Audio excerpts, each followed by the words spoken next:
Merry Christmas, Jerri. How's the real estate business? Kind of early with your greeting, aren't you, Sam? Well, I gotta get him in sometime. I may not see you again until next Christmas. If this real estate racket gets any crazier, and I'll be dead by next Christmas. Business is booming, isn't it? Sure. Ever since the men came back from the war, it's boomed. That's just the problem. 10 couples for every available house. If we don't get some more construction soon, there's going to be riots out there. Well, that's California for you. Thanks for coming up here, Sam. What's on your mind, Jerri? Well, you'll probably shoot me when you hear it, Sam, because I'm probably nuts. But doggone it, you're a detective and you're my pal, and I just had to tell somebody. Well, you sound like it's serious. That's just it. I don't know what it is, Sam, but... Now listen, you know how we're agents for a group of houses up in Cypress Canyon? Mm-hmm. Well, those places, they were started before the war, and they never got finished. Oh, yeah. All they got in were the foundations, just concrete and a couple of beams. Well, they've been finished now. In fact, I'm putting up the for rent on the last of them today. Well, what do you want? Police protection from the first mob? Well, no. Listen, Sam. The house that I'm talking about, it's got a number now. 2256. But before, when the men went back to work on it about 3 months ago, well, they had just started when the foreman on the job brought me a shoebox he'd found up on a beam. And this box had a manuscript in it. A story, kind of, all written out. Yeah? Well, he gave me the thing and I read it. I didn't think much about it. I put it in my desk, but the other day as I happened to drive by there, I saw the number on the house and what the house looked like, and I thought of this manuscript. Well, I don't like it, that's all. There's something funny about it. Well, what's funny about it? Well, mind you, this thing was found in an unfinished house in Cypress Canyon. House was only just started building. All right. Well, listen, Sam, I want to read it to you. If you've got the time, then you'll see what I mean. All right, shoot. Well, here's how it begins. To whom it may concern, my reasons for setting down on paper what follows here will be abundantly clear to anyone in whose possession it may fall. First, let me say I'm a very ordinary person. My name is James A. Woods, 35 years old, by profession a chemical engineer. My wife Ellen was a school teacher when I met and married her in Indiana 7 years ago. There's nothing in the past life of either one of us to suggest remotely any cause or reason for the dreadful thing that's invaded our lives. Our married life has been in no way different from that of millions of other average, reasonably happy, and congenial families. 3 months ago, I was ordered by my firm to take charge of a minor project in Los Angeles, Hollywood to be exact. The order was a sudden one. There was no time to secure accommodations, and conditions being what they are, the inevitable result was that until the day before yesterday, we'd been living in the cramped quarters of one of those characteristic California motels. Needless to say, most of our spare time had been devoted to a search for something more permanent and comfortable, but the fruits of these efforts had been financially and in every other way a geometrical progression of discouragement. Until last Saturday afternoon, anyway, only 4 days before Christmas. We were driving into town on our way to a movie when Ellen saw it. Jim, look. What? Well, that sign. In front of that real estate office. Oh, yeah. Well, don't you see what it says? For rent, furnished 2-bedroom house, close in, immediate occupancy. Yeah, Aren't you going to stop? Oh, Ellen, you know what a sign like that would mean right out in plain sight in front of a real estate office. Oh, yeah, but Jim... Probably want an arm and a leg for rent every month, and Well, then... we'll never know until we ask. If it's any good at all, there are probably 50 people fighting for it back there right now. Well, there's no harm in trying now, is there? You really want to go back? Oh, it's probably foolish, but what can we lose? Okay. Oh, darling, come on, cheer up. How do you know? Maybe our luck's changed. Maybe fate's gonna give us a nice new house for a Christmas present.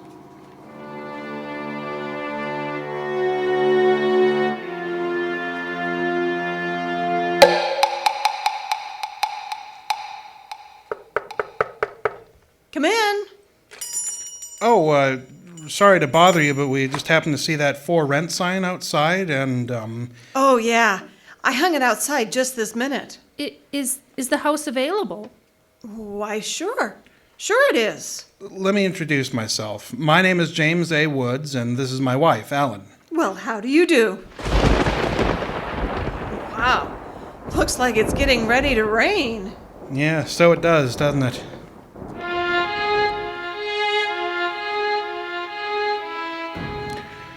Well, it was one of those things.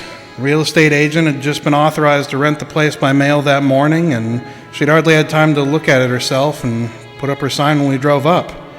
It was just an ordinary little California house, about halfway up Cypress Canyon, number 2256. Just an ordinary, undistinguished little house. The agent didn't know much about it. Construction on it had been stopped by the war, and it had just been completed and furnished lately. It had been vacant while somebody's estate was being settled, and now it was owned by a bank in Sacramento. Of course, we didn't care about all that. Got this key in the mail along with the authorization to rent. It's the only one there is. Of course, you can have duplicates made. Oh, it seems to stick a little. Ah, well, there it is. It doesn't sound as though that door's ever been opened. Well, a little oil on the hinges will fix that right up. Oh, sure. Well, now, here's your living room. Furniture's a little dusty, of course. You gotta expect that. It's good furniture, though, you see.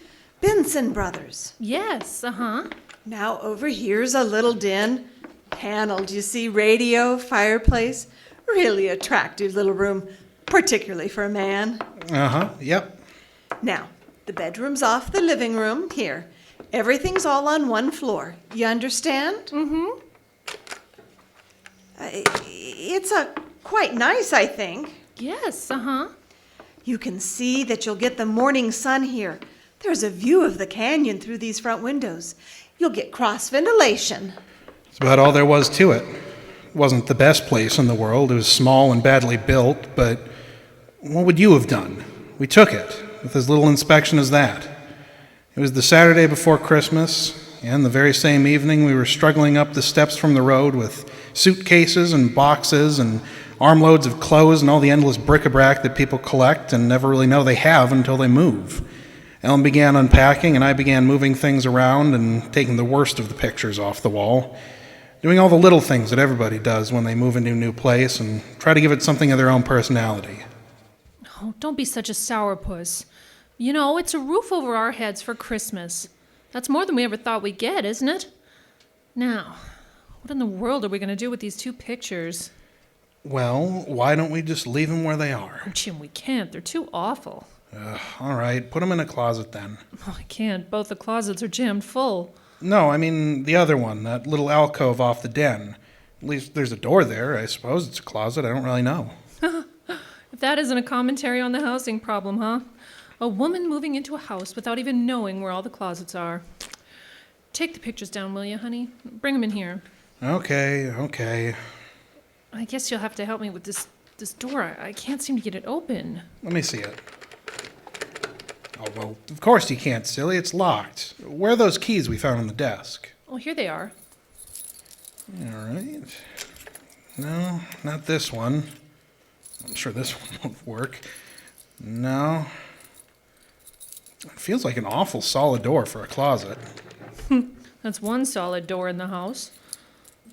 No, I don't think this one will do it either. Well, we'll just have to get a locksmith up here on Monday. I'll put the pictures behind the desk, okay? Yeah, all right. Jim, if you could just help me move this armchair, huh? Oh, Ellen, will you let it go until tomorrow? Do you know what time it is? Oh, but honey, I'd like to get the place looking just a little bit... Yeah, but it's almost midnight. In fact, it's exactly half... What was that? Tomcat, I guess. Out in the brush somewhere. Sounded near. Hope that doesn't go on all night. Oh, there isn't much we can do about it. Come on, Ellen, I'm dead tired. All right, Jim. Say, where'd you put the toothpaste, honey? It's right in the medicine cabinet. Oh, yeah. Jim, we ought to get some firewood tomorrow. You know, a fire in that living room would make all the difference in the world. You can't, it's Sunday. Well, Monday then. Jim, I think red curtains are what we need, don't you? Mm-hmm, yeah, whatever. You know, at least just for the living room anyway.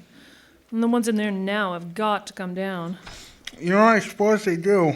What do you think of red? Well, I guess it's all up to you what color. Jim? Just some Tomcat. Jim, it sounded in the house. Oh, now how could it be in the house, Ellen? We've been over every inch of this house. Well, except that closet. Now, how could a cat or anything else be in a closet that's been locked up for over a year? I don't know. Yeah, it's probably just under the house. A wildcat or a mountain lion or something. I hear they have them up here in California. Jim, I don't like it. Well, neither do I, but there's nothing we can do about it tonight. Oh, well, maybe we ought to call somebody, the police or a neighbor. Oh, don't be silly, Ellen. You're acting like a kid. Come on, let's go to bed, huh? Oh, all right. I suppose it is silly. Jimmy, did you lock the door? Yeah. Can I turn out the lights now? Yeah, all right. Good night, Ellen. Sleep tight. Good night, Jim.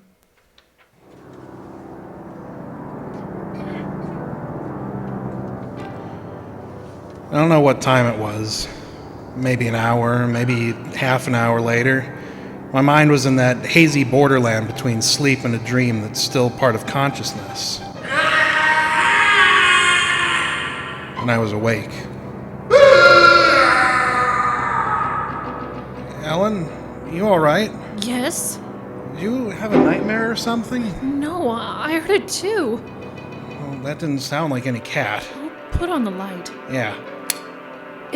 It seemed to be out there, Jim. In the house somewhere. I'm gonna look into this. Jim, be careful. Come on. Where's my shotgun? In the den, I think. Jim! What? There's something wet. What? Wet? We're running from under the closet door. It's sticky. Ellen, don't. Don't touch it. I had to. Jim, it's blood.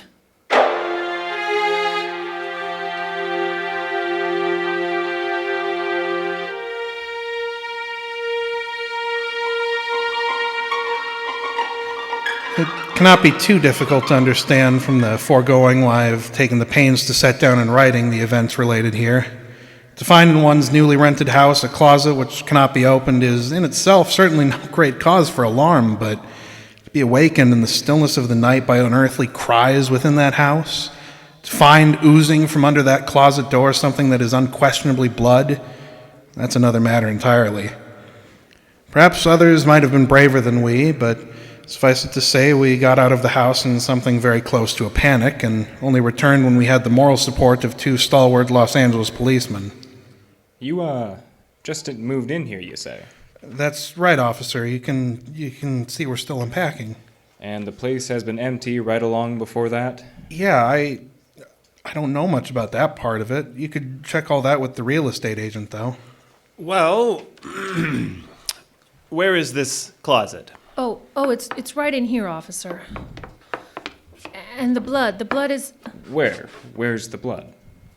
Jim? Officer, I swear to you, there was blood on the floor less than an hour ago. I saw it. Uh-huh. It was running out from under that door.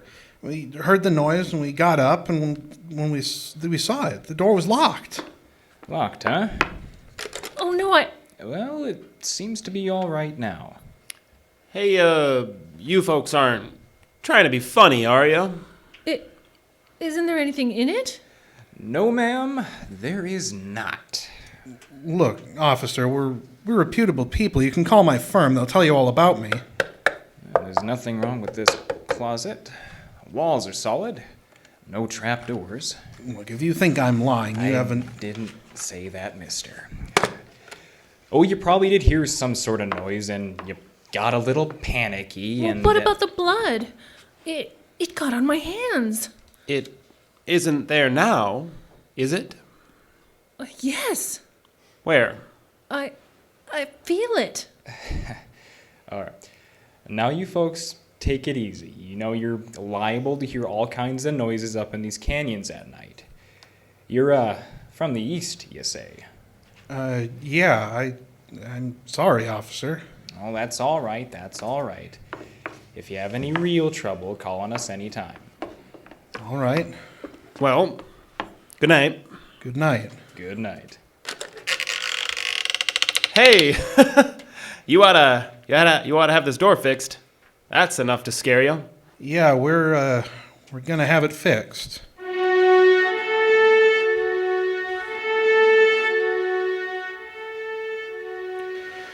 We didn't say much about it after that. There wasn't much more that could be said.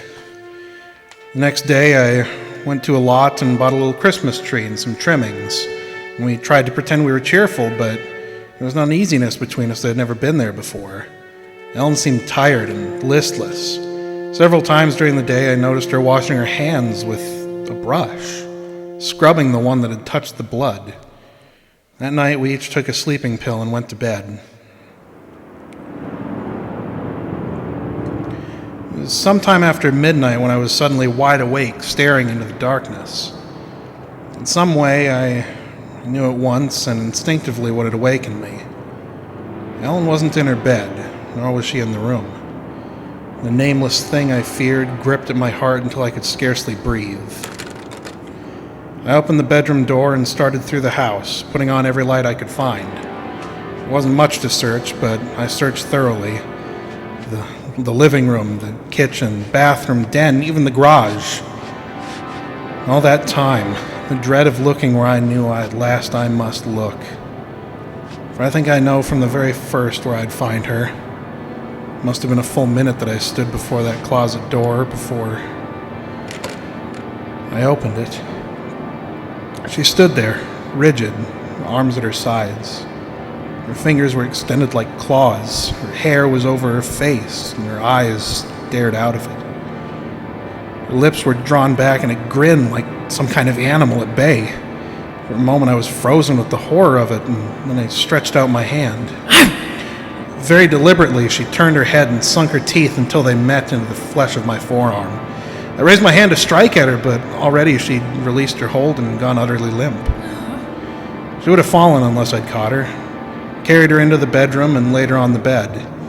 Strangely, at that moment, my only thought was how I might revive her until I saw it was not a faint, but a sleep that she'd fallen into.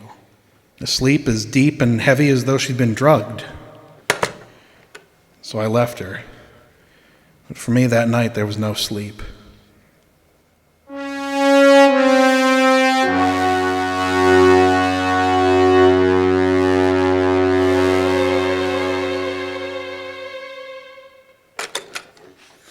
Jim?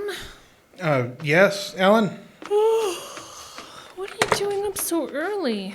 Oh, I got a little restless. Went out to make some coffee. Oh. Oh, I had the most wonderful sleep. Oh, and I feel so rested. Do you? Jim, What? what's the matter with your arm? Oh, I just heard it. Honey, it's terribly swollen. Let me see it. No, it's all right, Ellen. Oh, it isn't all right. You've got to go see Dr. Westleaf right away. Sure, I will. No, now you promised me, Jim, that you'll go first thing this morning. How did it happen? There was a dog. Dog? Yeah, I heard him trying to chew through the screen door, so I went out to chase him away and he bit me. What? You mean with all that racket and I didn't even wake up? No, Ellen, you didn't even wake up.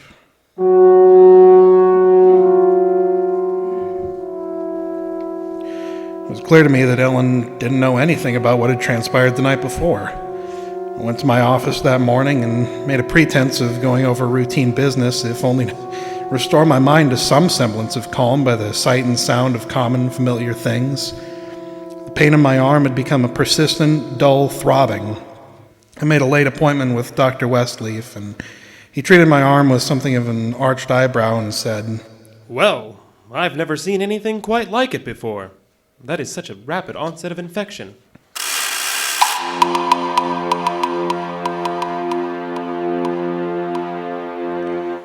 It was dark when I left his office. I hadn't realized it was so late.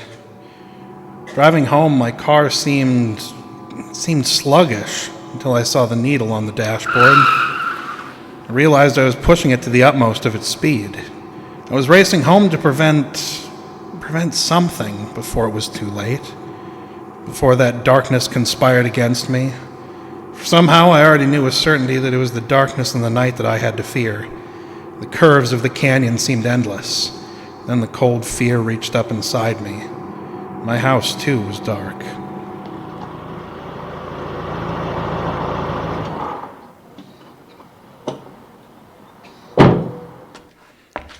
I went slowly up the stone steps from the road, looking, praying for some sign of light or life, but there was none.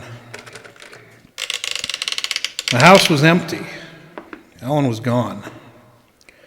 I looked with the same self-torturing thoroughness and in that closet first of all, knowing as I did so it was hopeless. And so, alone in that empty house, I waited, powerless, helpless, now deadened in thought and will, empty as the house itself, save only for the overwhelming sense of terrible foreboding. Sometime in the early hours of the morning, I snapped on the radio. Police band. Why? Surely a minor question now. I only know that I did. And then I heard it. Car 58, go to Laurel Canyon, 4000 block. A report a man has been injured or attacked. Condition thought to be critical. Ambulance will follow. That is all. I was there almost before the police, edging my way through the little crowd, staring down at the man lying there in his white uniform under the streetlight. Yeah, it's a milkman, poor guy. I heard him scream, but when I got here, he was just like this. All right, stand back. Stand back, please, stand back. Well, you again. I heard it on the radio. I live just down the road. Yeah, I remember. What happened? Well, take a look. Maybe you can tell us. He was dead. He was lying on his back, and his throat had been torn out as though by the fangs of some wild animal.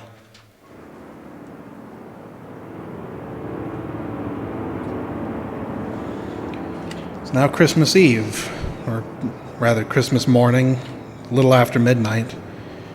I've been waiting here, in the stillness of this empty house, for nearly 24 hours. Waiting for the end. Already once tonight, I've heard that dreadful wailing cry somewhere out in the hills. I've nailed up the closet door, but I know that was childish, useless. My arm is horribly swollen. It's starting to turn black, but that's nothing. It's another end that I foresee, as surely as other men foresee the rising of the sun. I hear the cry again. It's nearer now. I shall leave these notes in a sealed envelope and put it in a shoebox in the hope that someone will give credence to these dark and terrible events, if indeed such nameless horrors can ever yield to mortal understanding. As for myself, I feel no longer any fear or even sorrow, only a desire that the end and the thing I must do may come soon, and it will be soon, I know. Yes, there's someone at the door.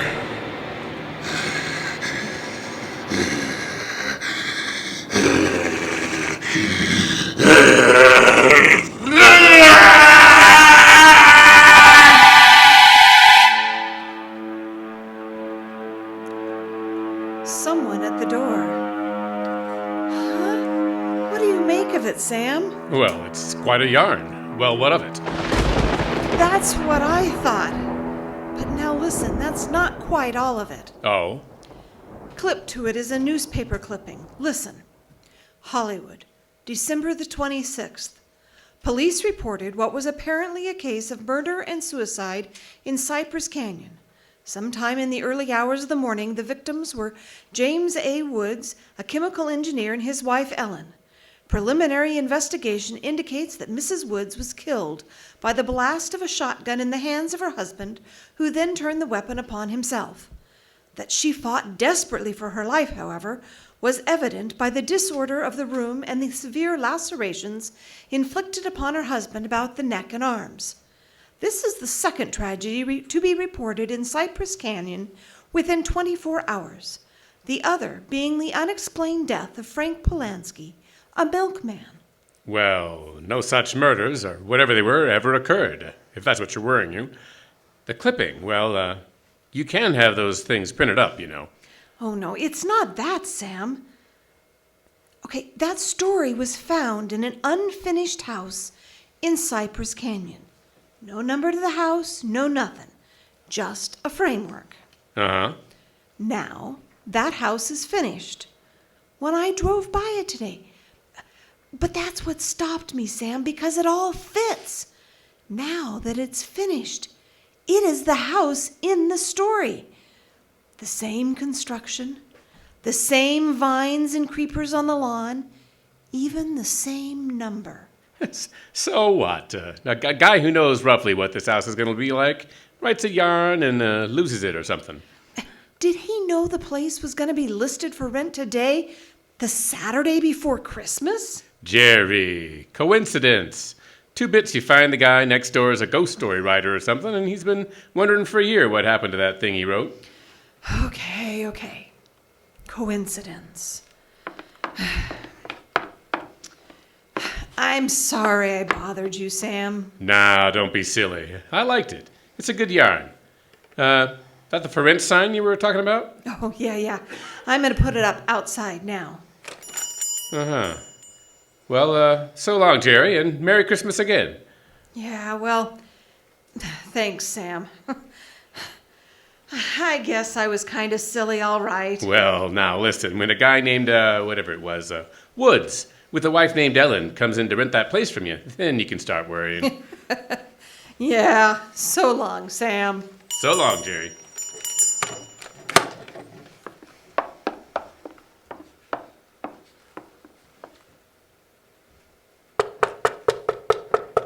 Come in. Oh, we're sorry to bother you, but we just happened to see that for rent sign outside. Yeah, I hung it out just this minute. Is the house available? Why, sure it is. Let me introduce myself. My name is James A. Woods, and this is my wife, Ellen. How do? Wow. It looks like it's getting ready. Yes, it does, doesn't it?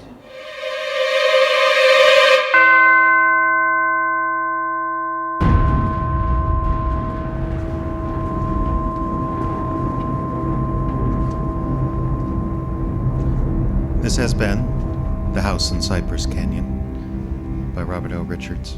You may applaud.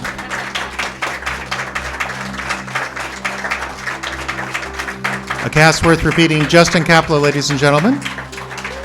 Ms. Aela Mackintosh. Cody Boyer is back there.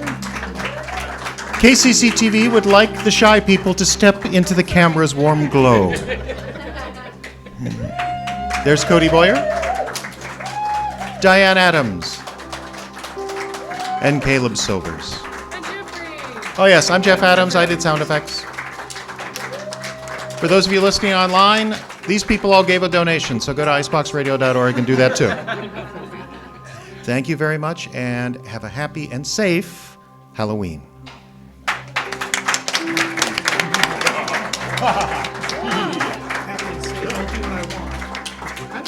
Stood up just as you were doing your his hand that almost got fingered in the eye.